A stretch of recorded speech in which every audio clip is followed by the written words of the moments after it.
시편 95편 1절부터 11절까지의 말씀을 제가 읽고 말씀 나눕니다. 오라, 우리가 여호와께 노래하며 우리의 구원의 반석을 향하여 즐거이 외치자. 우리가 감사함으로 그 앞에 나아가며 시를 지어 즐거이 그를 노래하자. 여호와는 크신 하나님이시요 모든 신들보다 크신 왕이시기 때문이로다. 땅의 깊은 곳이 그의 손 안에 있으며 산들의 높은 것도 그의 것이로다. 바다도 그의 것이라 그가 만드셨고 육지도 그의 손이 지으셨도다. 오라, 우리가 굽혀 경배하며 우리를 지으신 여호와 앞에 무릎을 꿇자. 그는 우리의 하나님이시요 우리는 그가 기르시는 백성이며 그의 손이 돌보시는 양이기 때문이라. 너희가 오늘 그의 음성을 듣거든 너희는 무리바 에서와 같이 또 광야의 마사에서 지냈던 날과 같이 너희 마음을 완악하게 하지 말지어다. 그때 너희 조상들이 내가 행한 일을 보고서도 나를 시험하고 조사하였도다. 내가 40년 동안 그 세대로 말미암아 근심하여 이르기를 그들은 마음이 미혹된 백성이라 내 길을 알지 못한다 하였도다. 그러므로 내가 노하여 맹세하기를 그들은 내 안식에 들어오지 못하리라 하였도다.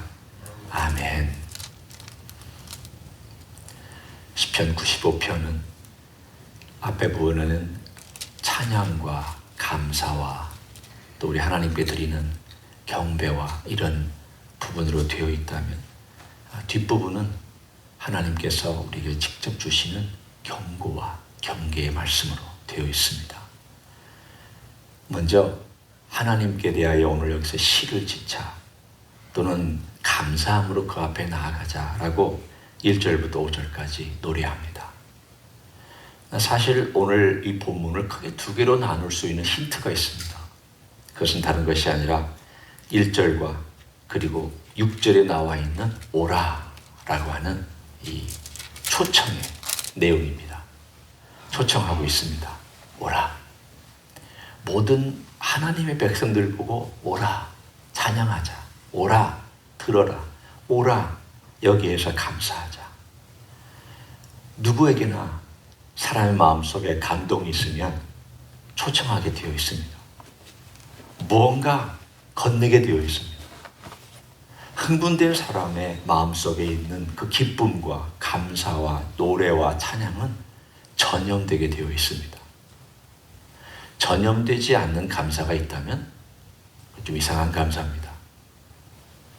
전염되지 않는 찬양이 있다면 물론 혼자 있을 때는 혼자 할 수 있죠. 그러나 제가 얘기하는 것은 우리가 사람 사이에서 살면서 가족이나 교회 안에서나 또는 누군가를 만났을 때 무언가 안에서도 나오게 되어 있습니다. 사람 만나서 오늘 좋으신 일이 있는가 봐요. 왜 이런 질문을 합니까? 얼굴에 좋은 일에 대한 뭔가의 표현이 나타나 있기 때문입니다. 오늘 뭔가 참 행복한 일들이 있는가 봐요. 왜 그런 질문을 하겠습니까? 뭔가 행복한 말이나 표현이나 행동이나 그 삶의 리듬이나 보여지지 않는 어떤 에너지가 느꼈기 때문에 그렇게 질문하는 것 아닙니까? 오늘 오라. 이 시편 기자는 너무 마음에 하나님에 대한 그 감사와 그 놀라움이 흥분된 나머지, 감격이 있는 나머지 막 초청하고 싶은 그 감동 속에서 1절과 6절에 두 번이나 오라라고 그렇게 초청하고 있습니다. 첫 번째 초청은 하나님이 어떤 분이시냐? 하나님이 이 천지 만물과 모든 것들을 다 지으신 분이기 때문에 당연히 우리가 찬양을 해야 한다. 세상에 당연한 것은 별로 없습니다. 우리는 다 은혜를 입었고 누군가의 도움으로 여기 왔습니다. 이 세상에 올 때도 어머니와 아버지 때문에 왔지 내가 스스로 온 거 없습니다. 당연히 온 거 하나도 없습니다. 그런데 당연한 게 있습니다. 하나님께서 영광을 받으시는 것은 당연합니다. 당연한 것은 당연한 대로 돌려드려야 됩니다. 이걸 못하는 게 문제지 한 것이 뭐 위대하다는 그런 말을 사실은 하기가 어렵습니다. 여러분이 솔직하게 얘기해 보십시오. 아니, 당연한 것을 당연하게 했는데 그게 대단한 거다. 그렇게는 하지 않잖아요. 물론 하나님께서 우리를 보실 때 너 참 대단하다. 네가 이 어려운 가운데 나를 찬양하고 네가 이 어려운 가운데 나를 찾는 것이 참 이쁘다. 이렇게 해주실 수 있습니다. 그러나 우리 편에서 내가 하나님께 올려드리고 영광을 돌려드렸으니 참 대단한, 말이 이상하다는 뜻입니다. 당연합니다. 오늘 이 당연한 그 일에 사람들을 초청해서 하나님이 어떤 분이시냐, 그분이 천지만물을 지으시고 산 꼭대기도 저 깊은 보이지 않는 바다 아래, 산 아래 그 뿌리도, 그리고 땅의 넓음도 바다도 모든 것들도 그분 것이 아니냐. 그러니 당연히 우리가 그분을 높여드리는 것은 이건 말할 것도 없다. 우리의 찬양의 첫 번째는 우리의 삶 속에서 늘 관찰되어지는 것들을 통하여 하나님을 찬양하고 찬양할 거리를 찾는 데에 우리의 첫 번째 살아갈 목표와 목적이 있습니다. 두 번째는 오늘 본문에 오라, 그렇게 초청하고 나서 굽혀 경배하며 우리를 지으신 여호와 앞에 무릎을 꿇자. 그리고 왜 무릎을 꿇어야 하며 왜 굽혀 경배해야 되는지에 대한 이유를 7절에서 이렇게 얘기를 합니다. 그는 우리의 하나님이시오, 우리는 그의 기르시는 백성이며 그의 손이 돌보시는 양이기 때문이라. 앞절이 하나님께서 이 천지 만물에 대한 하나님이시기 때문에 우리가 인정하고 올려드려야 된다, 당연하다, 이렇게 얘기하고 있다면, 뒷절에 6절부터는 우리가 그분 앞에 와서 이제는 머리를 조아리고 무릎을 꿇고 온전히 머리를 땅에 대고 엎드려서 그분께 경배를 하는 것을 노래하고 있습니다. 근데 왜 그렇게 해야 되느냐는 뜻입니다. 앞부분은 감사하고 노래하고 시를 지어서 막 외치는 일이었다면, 두 번째 일은 그 앞에 와서 머리를 조아리고 그 앞에 무릎 꿇고 그분 앞에 엎드리는 자세에 대해서 얘기를 합니다. 왜 엎드립니까? 여러분, 엎드리면 찬양은 안 나옵니다. 자, 여러분이 바짝 엎드려가지고 한번 소리를 내보십시오. 소리 잘 안 나옵니다. 엎드리거나 무릎 꿇고 땅에 자기 얼굴을 대고 있으면 조그만 소리로 기도는 할 수 있고 고백은 할 수 있어도 노래는 안 나옵니다. 노래는 몸을 들어야, 그리고 고개를 들고 하늘을 향하여 외쳐야 노래가 잘 퍼지는 경향이 있습니다. 오늘 이 자세는 보통 구약에서 하나님께서 나를 가까이 불러주셔서 나 같은 먼지 같은 존재가 하나님 아버지 앞에 와서 경배할 수 있게 허락하신 그 놀라운 은혜에 대하여 인정해드리고 자기는 먼지와 같은 존재라고 고백하는 장면을 오늘 이 단어가, 굽혀 경배한다는 단어가 갖고 있는 뜻입니다. 과거에 신하들이 군왕들에게 와서, 절대적인 황제나 군왕들에게 와서 얼굴을 조아릴 때 자기 얼굴을 땅에 대고 자기 입을 땅에 대고 고백합니다. 나는 먼지와 같은 존재인데 내가 왕을 아련할 수 있게 되어서 영광스럽습니다. 영예롭습니다. 이 뜻입니다. 하나님께서 이 많은 천지 만물 가운데, 그리고 많은 사람들 가운데 나를 불러서 그 앞에 와서 하나님을 만날 수 있도록 허락한 것에 대한 감사와 존경과, 그리고 그 은혜 때문에 어찌할 바를 모르는 표현입니다. 하나님 앞에서 우리에게 주신 그 놀라운 일들을 표현할 때 은혜 앞에 최고의 표현은 엎드리는 것입니다. 제가 볼 때는 그렇습니다. 은혜가 클수록 할 말을 잃습니다. 은혜가 엄청날수록 뭐라고 표현할 바를 모릅니다. 왜냐하면 이 안에서 너무 이걸 어떻게 표현해야 될까? 내게 주신 그 은혜가 너무 큰데 이걸 내가 어떻게 주님 앞에 어떻게 말씀드릴까? 내가 돌려드린다는 말은 이건 참 말이 안 되고, 은혜는 돌려드리라고 주신 게 아닙니다. 반응은 있어야 되지만 내가 은혜를 받았으니 give and take 이거 아닙니다. 하나님의 은혜는 하나님께서 은혜를 베푸실 때는 하나님께서 뭔가 테이크해 가시기 위해서 주신 거 아닙니다. 은혜는 순전히 베풀어 주시는 것, 위에서부터 아래로 흘려 보내주시는 것, 이게 은혜입니다. 그러니까 그 은혜를 받고 나서는 내가 하나님께 뭘 드려야지, 내가 하나님께 뭘 보답해 드려야지, 은혜 아닙니다. 그럼 벌써 거래가 됩니다. 우리의 그리스도인의 많은 신앙 중에 내가 하나님과 거래하려고 할 때는 그 은혜 아닙니다.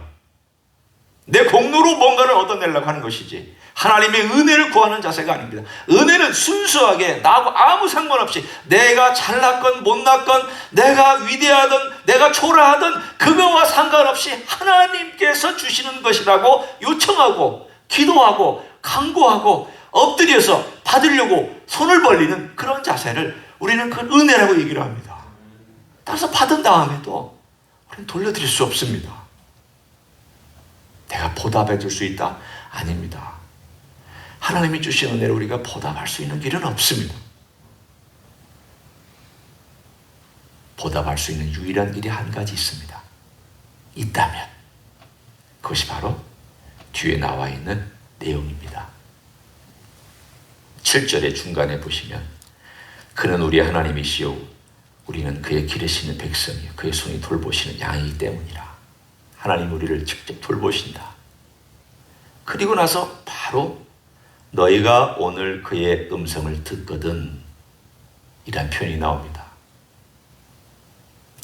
하나님의 은혜에 대한 만일 있다면, 유일한 보답이 있다면 그 보답은 음성 듣고 순종해라 그 뜻이 그거밖에 없습니다.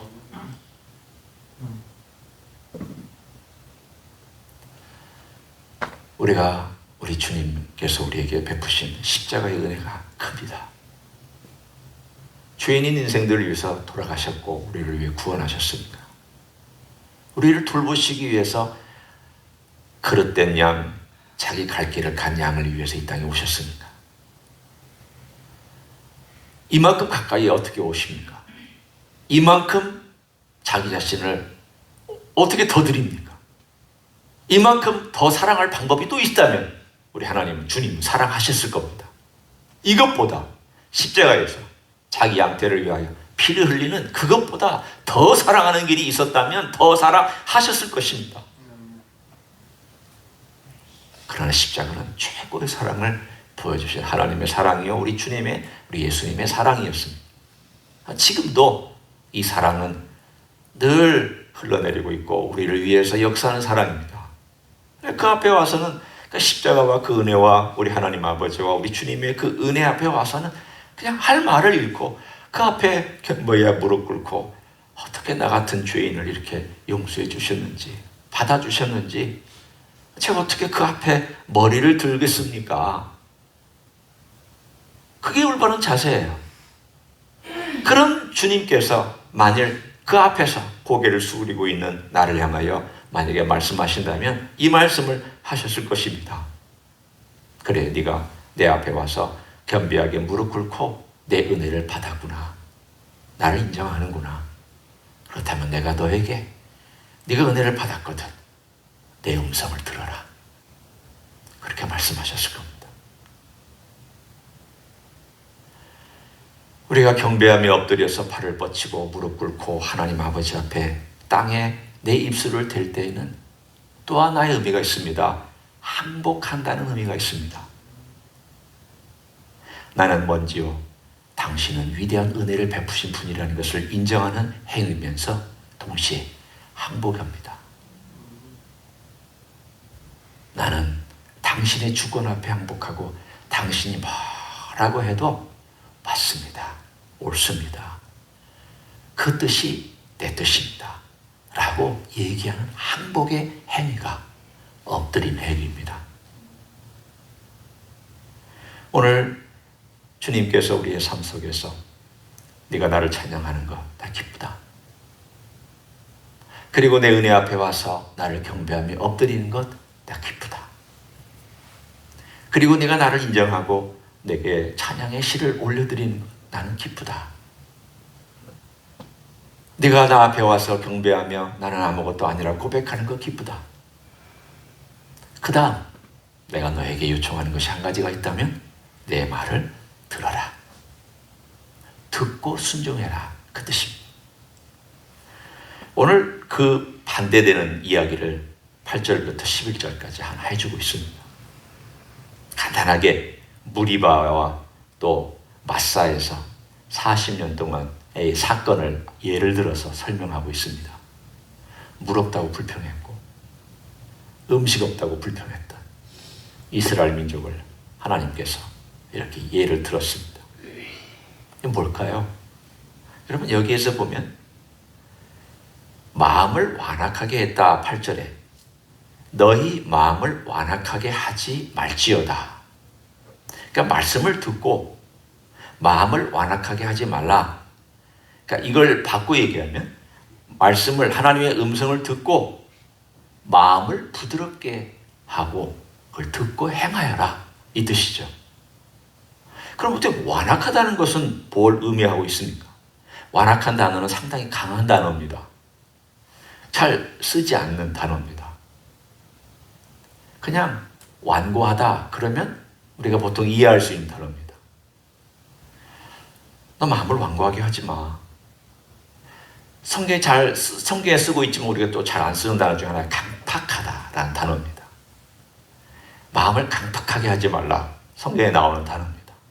그렇지 우리가 일상생활 속에서는 강팍한 말이란 잘 안 씁니다. 너 마음 고집 부리지 마 이런 표현을 씁니다. 오늘 이 단어는 우리가 쓰는 단어와 비슷한 단어입니다. 너 고집 부리지 마. 네 뜻대로 하려고 하지 마. 네 생각대로 살지 마.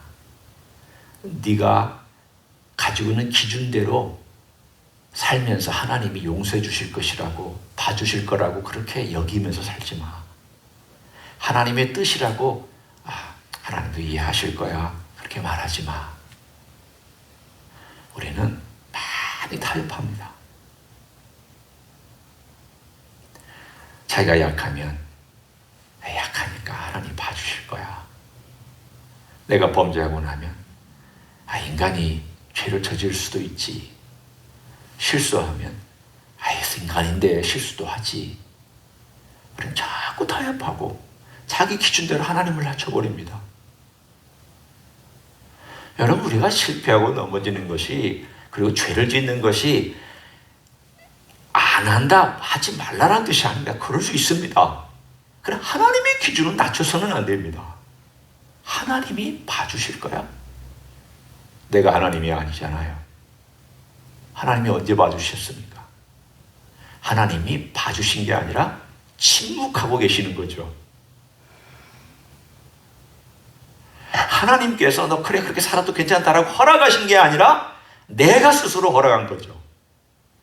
하나님은 내 죄와 내 잘못에 대해서 허락해 주신 적, 그래 괜찮다라고 말씀해 주신 적 없습니다.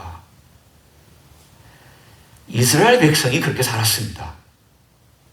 이스라엘 백성이 엄청나게 큰 잘못을 저질렀고 이스라엘 백성은 그냥 무지막지한 인생을 살아서 이 사람들은 고집불통이고 이 사람들은 소리만 지르고 이 사람들은 남들이 볼 때에 정말 내다놓은 자식이다. 그렇게 생각하시면 안 됩니다. 여러분도 광야에 40년 한번 살아보시면 이스라엘 백성보다 더하면 되었지 안 그랬을 더하면 되었지 덜 하지 않았을 것입니다. 저도 마찬가지입니다. 광야에 40년 살았으면 더하면 되었지 덜 하지 않았을 것입니다. 이 사람들이 항상 투덜거리기만 한 거 아닙니다. 찬양도 했습니다. 홍해 건넌다 하면 춤도 추고 하나님 영광 돌렸습니다. 만나 있을 때는 감상으로 받기도 했습니다. 그리고 40년 동안 불평만 한 건 아닙니다. 제사도 드렸습니다. 예배도 했습니다. 그러나 그 중심에 가지고 있었던 것이 어떤 상황이냐면 자기 생각과 하나님 생각이 딱 부딪힐 때는 자기 생각으로 하나님 생각을 눌러버렸습니다. 이게 문제입니다. 우리가 살아갈 때에 많은 그리스도인들, 오늘 본문에 주시는 메시지는 우리 그리스도인들에게 주시는 메시지입니다. 또 반석 위에 터닿는 이야기도 그리스도인들에게 주시는 메시지입니다. 모래 위에 집을 짓는 것도 그리스도인들에게, 반석 위에 집을 짓는 것도 그리스도인이 주시는 메시지입니다. 오늘 우리가 주님을 은혜를 아는 사람이라면 갈등합니다. 제가 주님 은혜를 알고 나서 내가 은혜를 받았고 내가 은혜 안에서 그래도 살고 있구나라는 걸 안 힌트가 한 가지가 있다면, 물론 다른 감사와 찬양 이런 것도 있지만 내가 죄인이어서 이 주님의 은혜를 주셨고 거기에 내가 그렇게 맞게 살아야 되는데 참 그렇게 못 살고 있구나. 이 갈등 속에서의 괴로움이 저에게 커졌다는 것을, 과거에는 그걸 별로 느끼지 못하다가 그게 커졌고 내가 이렇게 주님 기준과 주님께서 말씀하신 그 음성을 듣고 따라가야 되는데 참 이게 안 되고 내가 너무나도 못 미치는 인생이구나. 어떻게 하면 좋을까? 이걸 제가 느끼고 있다는 것이 내가 그래도 하나님의 은혜가 뭔지를 알고 있기는 힌트구나. 제가 저를 합리화하기 위해서 말씀드리는 거 아닙니다. 그렇습니다. 오늘 시편의 기자도 그걸 알기 때문에 우리에게 얘기를 합니다. 하나님 높고 크고 광대하신 하나님, 그런 하나님께서 이 땅에 오셔서 우리를 위해서 십자가 지시고 우리의 곁에서 목자가 되셔서 우리를 위해 죽으신 목자, 그 은혜가 얼마나 크냐, 얼마나 대단하고 얼마나 놀라운 일이냐. 그래서 우리가 그분 앞에 복종하기로 작정하고 그분을 경배하고 엎드리지 않았느냐. 그러면 삶에서도 복종해라. 그 앞에 와서 엎드리는 것만 하지 말고 삶에서도 복종해라. 생각에서도 복종해라. 뜻에서도 복종해라. 감정과 의지와 모든 것에서도 주님이 나의 주님이라고 그렇게 복종하며 살아가는 것이 아니냐. 오늘 우리는 바로 그러한 위대한 도전 앞에 놓여며 살고 있습니다. 주님께서 은혜 주실 것입니다. 기르시는 양이라고 하셨잖아요. 주님 앞에 찾아와서 주님 저 정말 마음이 못됐습니다. 주님 저 정말 이렇습니다. 저렇습니다. 좀 고백하면 주님께서 기르시는 양의 필요를 따라 도와주시고 이끌어주시고 기도하는 것마저도, 그리고 내 마음 가운데 인도해 주시는 그 음성을 들려주시는 귀를 열어주시는 것도 우리 주님께서 역사하여 주실 줄로 믿습니다. 그런 놀라운 은혜 가운데 사시는 여러분 되시기를 예수님의 이름으로 간절히 축원합니다. 기도하겠습니다. 동성으로 기도합니다. 하나님이신 예수님은 이 땅에 육신을 입고 오셨습니다. 그리고 목자로서 우리 곁에 계셨고 우리를 위하여 자신의 목숨을 주셨습니다. 그 목숨은 창조주의 목숨이며 그 보혈은 우리를 지으신 창조주의 보혈입니다. 어떻게 이런 일이 우리에게 있었는지 우리는 너무 놀랍고 너무 감사해서 머리를 조아리며 엎드릴 수밖에 없습니다. 그러나 동시에 주님은 우리에게 말씀하십니다. 내 목소리를 듣고 나를 따라오라. 내 말을 듣고 순종하라고. 우리 주님께서 주시는 그 음성대로 우리가 따라가며 순종하는 삶을 살기를 또한 원합니다. 감사도 찬양도 해야 되겠지만 순종도 복종도 하는 그런 삶을 살기를 원한다고 이 시간 다 같이 통성으로 기도하시겠습니다. 하나님 아버지 감사합니다. 주님께서 놀라우신 은혜를 주시고 주님의 놀라우신 자비하심으로 저희를 붙들어 주시는 것을 감사합니다. 날마다 우리 하나님의 은혜 가운데 살아가게 하시고 날마다 주님의 도우심 안에 살아가게 하시니 감사합니다. 주님의 은혜가 주님의 자비가 우리를 구원하시고 우리를 용서해 주시는 그 사랑이 있는 것을 어찌 말로 행할 수 없사오니 어찌 변할 수가 있겠습니까? 엎드려 주님의 은혜에 감사함으로 조아렸더니 주님의 뜻을 받들어 살아가겠다고 결심할 뿐입니다. 주여, 주님은 크신 대로 베푸실 분인데 우리는 먼지 같은 존재고 주께서 그 은혜를 흘려보내시고 덮어주셨사오니 감사를 드립니다. 주여, 이제는 우리가 주의 음성을 듣고 그 음성을 순종하며 살기를 소원합니다. 그 음성대로 걸어가기를 원합니다.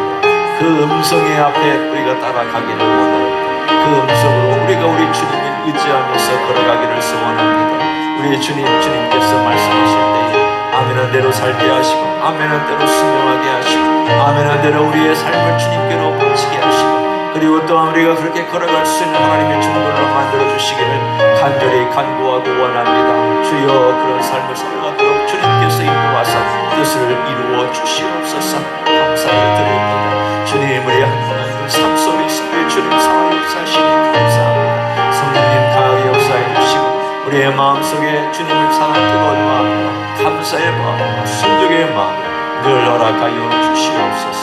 감사합니다. 주님, 감사합니다.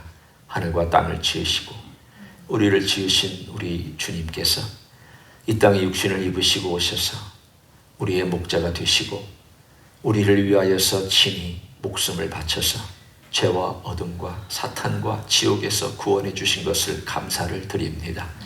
그 은혜가 너무 커서 무엇으로 표현하며 무엇으로 보답할 수 있을지 우리는 모릅니다. 우리는 다만 주님께서 행하셨다는 것을 높여드리며 인정하며 올려드릴 뿐입니다. 또한 주님께서 말씀하실 때에 우리가 순종하며 살기를 원합니다. 주여, 간구합니다. 감사함으로 노래할 때나 또한 주의 뜻과 내 뜻이 충돌할 때 주의 뜻에 순종할 줄 아는 것이나 동일한 선상에서 우리 주님을 경배하는 것인 줄로 믿습니다. 그런 삶을 살아갈 수 있도록 축복하여 주시옵소서.